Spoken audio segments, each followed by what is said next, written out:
ओम नमो भगवते वासुदेवाय नमः। स्वागत है आप सभी का मेरे यूट्यूब चैनल पर। आषाढ़ मास के 21वें अध्याय की कथा। प्राचीन काल की बात है, एक नगर में बसंत दास नामक एक ब्राह्मण रहते थे। वे अत्यंत निर्धन थे, लेकिन धर्म, सेवा और सत्संग में उनकी अटूट निष्ठा थी। आषाढ़ मास के आगमन पर वे प्रतिवर्ष गंगाजल से स्नान करके व्रत करते और यथाशक्ति ब्राह्मणों को अन्न दान करते थे, क्योंकि आषाढ़ मास में अन्नदान और जल दान का सबसे बड़ा महत्व है। एक बार उनके नगर में भयंकर अकाल पड़ा। अन्न, जल और धन का संकट छा गया। लोग व्याकुल हो उठे, चारों तरफ त्राय त्राय मचने लगी। लेकिन बसंत दास ने हार नहीं मानी। उन्होंने अपने घर में बचे थोड़े से चावल से खिचड़ी बनाई और रोज एक साधु को भोजन कराने का संकल्प लिया। अब उनके राज्य में अकाल पड़ गया। लोग भूखा मरने लगे, त्राय त्राय होने लगी। लेकिन बसंत दास का नियम था कि उसके घर में थोड़े से चावल पड़े थे। उन चावलों की खिचड़ी बना करके वह भूखे ब्राह्मण को भोजन कराने लगे, साधु संत को भोजन कराने लगे। एक साधु को वह प्रतिदिन भोजन कराते थे। खिचड़ी बनाई और रोज एक साधु को भोजन कराने का संकल्प लिया। लोगों ने उन्हें टोका, स्वयं के पास कुछ नहीं, फिर भी दूसरों को क्यों खिला रहे हो? भाई बसंत दास, तुम्हारे पास थोड़ा सा अन्न बचा है, कुछ दिन में ये खत्म हो जाएगा। तुम्हारे पास अपना कुछ नहीं, लेकिन फिर भी तुम दूसरे को भोजन कराते हो। बसंत दास मुस्कुराया बोला कि भाई, आषाढ़ मास में सेवा और दान का फल 100 गुना होता है। यदि मैं भूखा रहूं तो कोई बात नहीं है, लेकिन मेरे द्वारा अगर किसी की भूख शांत होती है तो इससे बड़ा पुण्य, इससे बड़ा भजन कोई नहीं है। एक रात्रि को एक साधु उनके द्वार पर आए। वृद्ध ने उन्हें सादर खिचड़ी परोसी और उनके चरण धोए। भोजन के बाद साधु ने आशीर्वाद दिया, बसंत दास, तुमने विपत्ति में भी धर्म नहीं छोड़ा। मैं स्वयं नारायण का दूत हूँ। तुम्हारे घर में अब कभी कष्ट नहीं आएगा और कभी भी अन्न की कमी नहीं रहेगी। जब नारायण दास ने अपना व्रत संकल्प पूरा रखा, पूरी कठिनाई आने पर, संकट आने पर भी उसने भूखों को भोजन कराया, तो भगवान ने अपने दूत को उसके घर परीक्षा लेने के लिए भेजा। रात का समय था। दूत ने आकर के द्वार खटखटाया। बसंत दास अंदर से निकला, बोला कि महाराज आज्ञा कीजिए, क्या बात है? बसंत दास, मुझे भूख लगी है। उसको अंदर ले गए, उनके चरण धोए और खिचड़ी बना करके उसको खिला दी। उसके बाद ने दूत ने कहा, ये बसंत दास, तुमने कठिन परिस्थितियों में भी अपना धर्म नहीं छोड़ा है, इसलिए भगवान नारायण का मैं दोष हूँ, तुम्हें आशीर्वाद देता हूँ, कभी तुम्हारे ऊपर संकट नहीं होगा। यह कहकर साधु अंतर ध्यान हो गई। अगले दिन बसंत दास के आंगन में एक कल्प वृक्ष प्रकट हुआ, जिसकी शाखाओं से अन्न, फल और धन बरसने लगे। नगरवासी यह चमत्कार देखकर चकित रह गए और सब ने बसंत दास के साथ मिलकर आषाढ़ मास का उपवास और सेवा करना शुरू कर दिए। आषाढ़ मास का यह संदेश है कि कठिन समय में भी धर्म, सेवा और दान को न छोड़ो। यह मास विशेष रूप से पवित्र है। जो इससे सच्चे मन से सेवा करता है उसे स्वयं भगवान का आशीर्वाद प्राप्त होता है। उनकी हर मनोकामना पूरी हो जाती है। जीवन में जो भी कठिन परिस्थिति आती हैं, सारी परेशानियां दूर हो जाती हैं। प्राचीन समय में अवंती नगरी उज्जैनी में चंद्रसेन नामक एक धर्मपरायण राजा राज्य करता था। वह परम से भक्त था और आषाढ़ मास में विशेष रूप से गुप्त तपस्या करता था।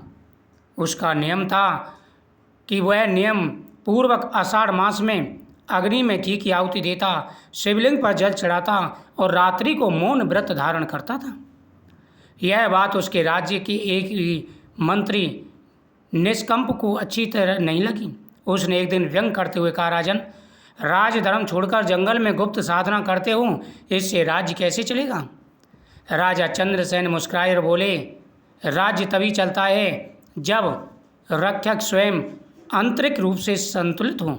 आषाढ़ मास मन और आत्मा को निर्मल करने वाला समय है। इसका जो लाभ नहीं उठाता वह केवल बाहरी वैभव का दास बनकर रह जाता है। जो व्यक्ति पूरे संयम के साथ में भगवान की पूजा करता है, अपने मन को संयमित रखता है, वही राजा अच्छी तरह से राज्य को पवित्र तरह से चला सकता है। हे मंत्री, जब राजा स्वयं ही अनुशासित नहीं होगा तो वह अपने राज्य को किस प्रकार से चलाएगा। आषाढ़ मास का यह महीना बड़ा ही पवित्र महीना है। इस महीने में नियमित रूप से अगर पूजा पाठ की जाए तो हर प्रकार की मनोकामनाएं पूरी हो जाती हैं। उसी रात चंद्रसेन ध्यान में बैठे तो उन्हें एक दिव्य स्वप्न हुआ। भगवान शिव स्वयं प्रकट हुए और बोले, हे भक्त, तेरा गुप्त तप सफल हुआ। तू न केवल अपने राज्य की रक्षा करेगा बल्कि तू अपने पूर्वजों के 7 कुलों का उद्धार भी करेगा। आषाढ़ मास में जो गुप्त सेवा, गुप्त दान और तप करता है वह संसार के मोह से मुक्त हो जाता है। प्रभात होते ही चंद्रसेन ने पूरे नगर में आषाढ़ मास के उपवास, रुद्र अभिषेक और ब्राह्मण सेवा का आयोजन कराया। जब राजा को स्वप्न आया कि स्वयं भगवान शिव ने उसे दर्शन दिए हैं, भगवान शिव ने स्वयं कहा है कि हे राजन, अब तुम पवित्र हो चुके हो। आषाढ़ मास में जो तुमने गुप्त साधना की है इससे मैं प्रसन्न हूँ। जो व्यक्ति आषाढ़ मास में गुप्त तपस्या करता है, गुप्त दान देता है, उनके हर मनोरथ पूरे हो जाते हैं, उनके 7 कुलों का उद्धार हो जाता है। इसी प्रकार हे चंद्रसेन, तूने आषाढ़ मास में जो तपस्या की है इससे तेरे 7 कुलों का उद्धार होगा। राजा चंद्रसेन ने सुबह अपने राज्य में उज्जैनी में घोषणा करवा दी कि आषाढ़ मास में सभी भगवान शिव का रुद्राभिषेक करेंगे, दान पुण्य करेंगे, यज्ञ अनुष्ठान करेंगे और ब्राह्मणों की सेवा करेंगे। राज्य में वर्षा हुई, सुख शांति लौट आई और मंत्री निष्कम भी राजा की शरण में आ गया। आषाढ़ मास में गुप्त रूप से किया गया जप, तप और सेवा अनेक गुना फल देता है। इसे दिखावे से नहीं, श्रद्धा से करना चाहिए। जो भी सच्चे मन से भगवान की पूजा करते हैं, भगवान की उन पर हमेशा ही कृपा दृष्टि बनी रहती है। सबसे पहले तो आषाढ़ मास में व्रत का नियम बनाइए, प्रतिदिन भगवान की पूजा करें। उसके बाद में प्रतिदिन भगवान सूर्य देव को अर्घ्य जरूर दें। भगवान कृष्ण का पूजन करें, भगवान कृष्ण को तुलसी दल समर्पित करें, इससे भगवान का आशीर्वाद प्राप्त होता है।